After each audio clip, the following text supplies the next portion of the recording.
my smart, ambitious, big-hearted Rams. To save some time, I already shuffled the cards and laid them out. I'm using a Celtic 10-card spread that allows me to look at past, present, and future influences for the week. And as always, I'll be teaching the tarot through each card. So you not only receive your message, but you start to build your own intuitive relationship with the cards, because that's what this channel is all about, is using tarot for our betterment and our benefit. And this week is really kind of a little funky, magunky energy. We're going to start right into it, okay? And that first card placement is the major arcana of the sun. That first card placement is the general significator. It's the general gist of the overall reading. And the sun is a major arcana card. And when we have a major arcana encounter, we're having a life lesson. And what's nice about the sun is the tough stuff is already kind of behind you. And now you're kind of stepping in the spotlight of divine order in a new direction. It's lighting your way to find your path. It's putting that spotlight on you for your ideas and even just your own razzmatazz. It also, to the ancients, rather, it opened up that heart in your head to allow some fresh air, to remove the spider webs of all those kind of anxiety or fearful or doubtful encounters that we get before. That's how we get to emotional, spiritual, and even material. And maturity is having that Shadowland encounter, and now we're coming out of that mystery and we're going into the spotlight. And that lush landscape is an indicator of the abundance that you can make happen in the real world. So wherever you want the sun to shine on you and your ideas, or just for yourself, because everything gravitates to the sun, right? It gets that extra favor. That's the encouragement of this week. I kind of really want you to focus on that, because it's kind of like a mini karma card to me, because you get to the sun after having all those trials and tribulations and challenges out of that dark time, right? That's how we grow in all those areas. It's not going to be the butterflies and unicorns. It's going to be the tough stuff that really challenges us. It makes us introspective to really understand what's going on, not only just from our perspective, but from other people's perspective. That's been part of the lesson for Aries as well. And you've really been doing a great job. That's the indicator of the sun. But you might need some nurturing time for yourself. You might need some self-care to kind of build up that fire of self-confidence, self-esteem, and self-love. That's the crossing card. So it's not allowing the sun to really fully manifest, for you to enjoy the daylight that's kind of around you, right? And that warmth, right? The second card is that crossing card. It's not allowing that kind of fully that energy to be ignited in you. And it's the Empress. So we have another major arcana card in conflict with the sun. And the Empress is the mama. She's the seeds of today that we planted today for tomorrow's harvest. She could be literally, I've learned that you might be concerned about a parent, or you are a parent, and there you need to cut yourself some slack. But I'll also say with this combo, if you feel like a motherly kind of energy is conflicting with your ability to step forth, and your ideas, well, just know that you can make anything happen. Nobody can stop you from doing anything. So I would just focus on the nurturing side of the Empress. Maybe you're not giving yourself enough of that and you're being harsh, like in the negative or the reverse or the non-exalted state of the sun. We could scorch our own selves too. So let's make sure that doesn't happen anywhere. And we're just using the warmth of the sunlight to move us forward, kind of catch our breath and give us some good nurturing time, right? We need to give ourselves that self-care and self-love. That's a reflection of the Empress. So turn her on our side, work in conjunction with the sun. Don't be blocking it. And, more importantly, I feel like the Empress is a lot of times where we're beating ourselves up. We're trying to find our footing. Sometimes I'm really sunny and happy, like the 4 seasons of summer and spring, right? But then all of a sudden I'm winter. I go maybe for a period of fall, and then slam, I'm right in the tundra of frozenness of my own self, my tongue, my actions. So again, it's just a reflection. If you need the time, if you're not ready to step in the spotlight, let's say, right, in that kind of work or even the social manner, give yourself some time here.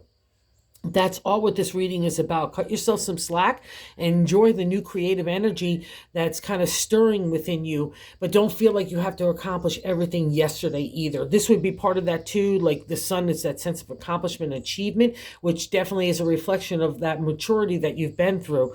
But that is also too, you just need that nurturing time to kind of settle that stuff. And if you're not ready for that kind of sense of the sun on you, it's at your timetable, Aries. Whatever you want to do. Maybe you feel like the spotlight is on you from family people. That would be a reflection of the Empress, and you feel like you need to make sure everything's done yesterday and properly, and the ideal of perfection could all get stirred up with those kind of combos. So just anywhere that kind of resonates with you, just take a look at that, Aries, and just use it for your positiveness, right? It's really about you take care of yourself so you can enjoy the sun.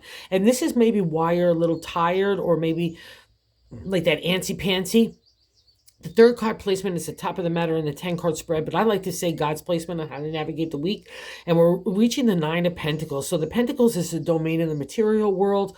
A lot of people just keep it to money and maybe health and community, but it's the whole kit and caboodle, because Aries does everything because they want to leave a legacy, not only for themselves, but for everyone that they love and care about too. And that's kind of reflected in this reading as well. So keep believing in that carrot. The 9 is we're winding up in the minor arcana suits, right? There's only 10 cards in that, and then we get to the royal, but it means that a new direction is starting to unfold in you, and maybe you're telling yourself a little tired, and I don't want you to sit on your accolades of the past either.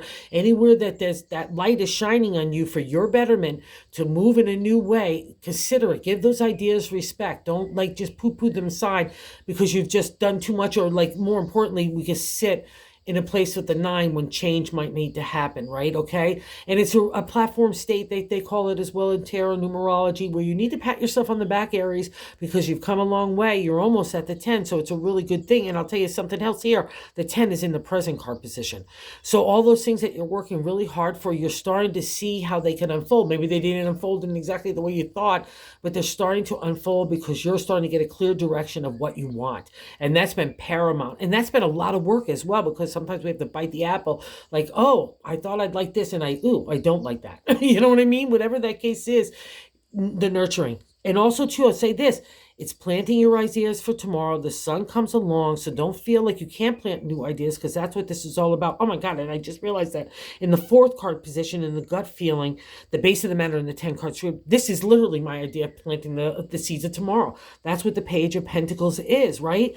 The Page is youthful energy, opportunity, and potential that starts to unfold in the area of the material. So taking an idea and making it a material reality, whether it's family, which we see their family, they think that legacy there, that happily ever after, relationship as well, friendship, career, the way you're treating your body, what you're eating and drinking, and what you're thinking, how you are in society. All those kinds of dimensions get into play and get a new refresh here in the Page. It's like you got to design seeds of your potential and your ideas that are specifically for you and your identity and your voice and the way that you want to live your life. And now you're getting to plant them. See the rich landscape, all those little sprouts come along. So let's let the sun shine in the direction for your ideas. Do not give up on yourself in any way, shape, or form. If new stirrings, keep planting ideas, keep testing to see what works, doesn't work. All right. And the rich landscape is the potential of the Page. That's what he's all about, is about the opportunity, including making money. So let's not undermine ourselves. It's got to be meshed in with your spirit and your heart, because you've already learned the lesson of just aiming for money, or what you thought would be the easiest way to get from A to Z, and maybe not even doing B and C in sometimes too, right? That's this guy. In the 5th card placement, which I'm so glad to see, is leaving our lives. It's the King of Pentacles in the exalted upright state.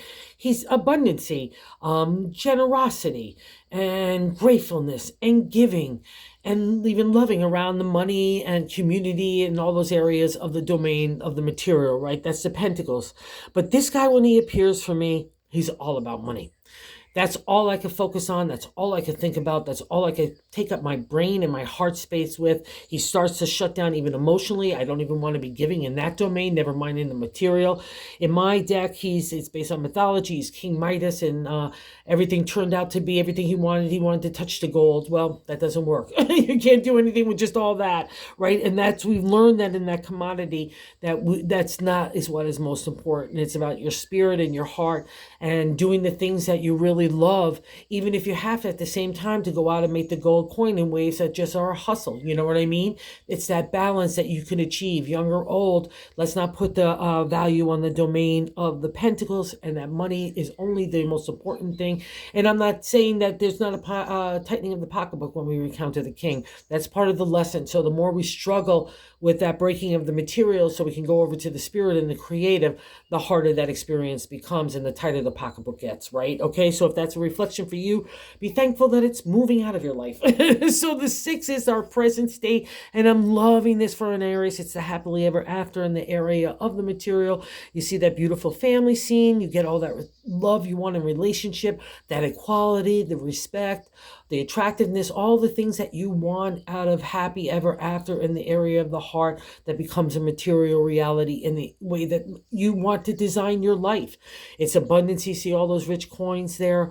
It's the trees and the green landscape represent, again, more of that opportunity potential that comes out of that seed that you work so hard for to make a material reality. It comes out of that sense of accomplishment, but not buying into the accolades, but buying into what's really important.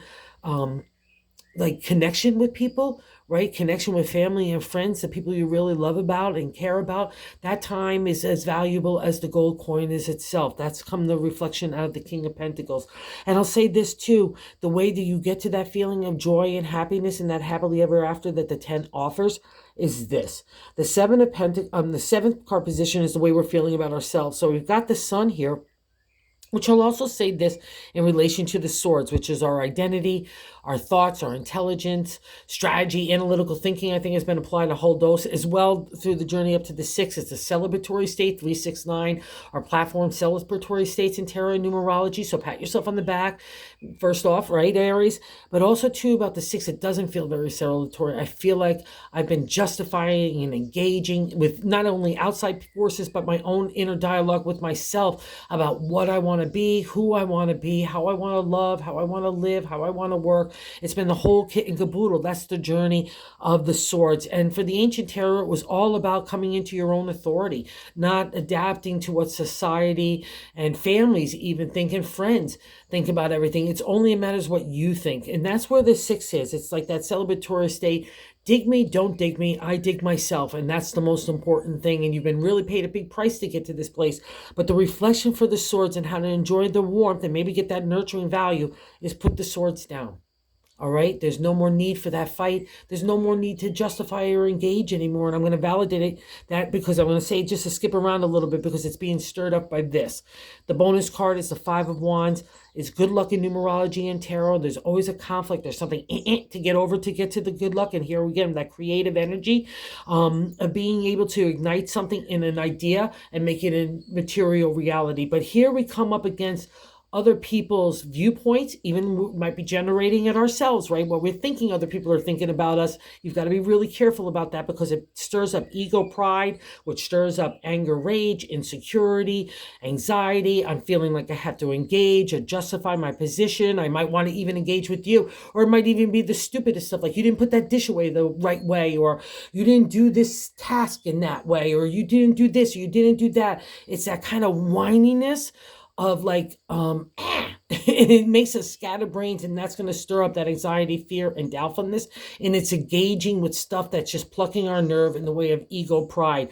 In the Rider-Waite deck, you'll see 5 wands coming from different directions. So I said, like, you have to work collectively with other people. You need to be considerate of their perspectives and points of views. That's how you kind of corral those cats, right? You've got to do it calmly and practically and pragmatically. And that's what you want to do with your thoughts right now. It's even if it's against other people. Let's say you're encountering other people, like, that are like, no, I want you to do it my way, whether it's in work or family or home, wherever that encounter is. Don't engage. It's silence and quietness is its own power and authority. So just make sure you're not, again, taking that kind of like, then you're walking away with the fight in your head for 5 hours saying, oh, I should have said this or I should have done that. That's the downfall of the wands, right? The 5 of wands here is going to block any kind of creativity or productivity. You're not going to be able to focus on what's really at hand and right in front of you, okay, Aries? That's being generated out of this. This generates that, where you're still feeling like you have to fight for your identity over every little thing. Let it go. You don't feel like you have to look like everything like a challenger or a competitive stance, right? Nobody's coming at you with the swords either. I'll say that at the 6, okay? So you can put that down, get into that spotlight, sunlight, break out the chaise lounge, my friends. Enjoy it, because this is a time of celebratory state. You're getting onto dry land, and that's when magic happens for the ram, right? And, I'll give the clue here, too, maybe as to why you need to give this up, because other people look at you as someone that might be indecisive. In that 8th card position of how other people view us is the 8 of Swords. I'd like to call it the gerbil wheel of hell, because we're going around and around and around and around. We're indecisive. We feel powerless. We feel like we can't find our way in a direction. I feel like I have no sunlight. But the ironic part is it's all about you. You've got to be the one to stop that negative thinking in your own head. You've got to be the one to find your balance and steadiness and coreness, because that means you have it. It's a journey down to the 10. It means you've done it, but now you're going backwards. You've gotten all that great fight and done all that great work in the 6 to get there to that celebratory state. And now you're bending over like gumbo for everybody else and everything else. So wherever that is, don't look like you're indecisive and indecision. Get calm and settled. And again, figure out what it is that you want to do, because that's been happening for Aries for a long time. You just need to start to take some steps, which you've been trying to do, to figure out what it is. But the exercise needs to continue, okay? Because it's all about what you want and you don't want, most importantly. So let's not get tangled up in that. If you feel like anywhere in shape of mind that you're kind of just going around and around, you can't make up your mind, it means that you just need to break that stranglehold and just believe in yourself. This is all about your intelligence and identity, right? And I'll also say this, that anxiety out of the indecision, out of the 8 offers, is going to also be stemmed out of that stupid stuff of picking fights of ego pride every day. Whether we're stirring it up or somebody else is stirring it up, it doesn't matter. The reflection is, the life lesson is the same. Don't deal with it. Don't engage, right? And take, most importantly, out of your mind, because it's undermining you, who you are, and your own power and your authority within your own narrative of your head, right? And here we get that validation of how you want to fly in the new direction. I love this for an Aries, right? The Page of Wands in the 9th card position of our hopes and fears.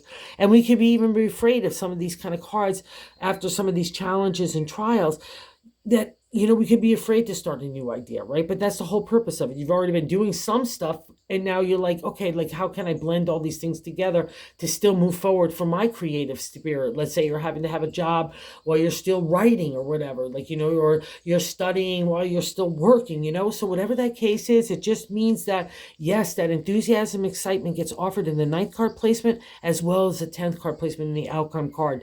These guys are brothers. They're part of the royal suit of the I guess it would be the minor card of the Knight of Wands. Of the Wands, rather, that creative energy of taking imagination, inspiration in a new direction. And see how they're both leaping in the air. You know some stuff, Aries. You know how to get from A to Z, and you might have to still do all part of the alphabet, but you're a lot smarter and wiser in experience. And I'll tell you something else. That fire of imagination, inspiration, enthusiasm, excitement that gets stirred up in you with these kinds of cards is really exciting. It's full of potential and opportunity. So let's take a ride and let's see where they're going, okay? The Knight will offer you protection.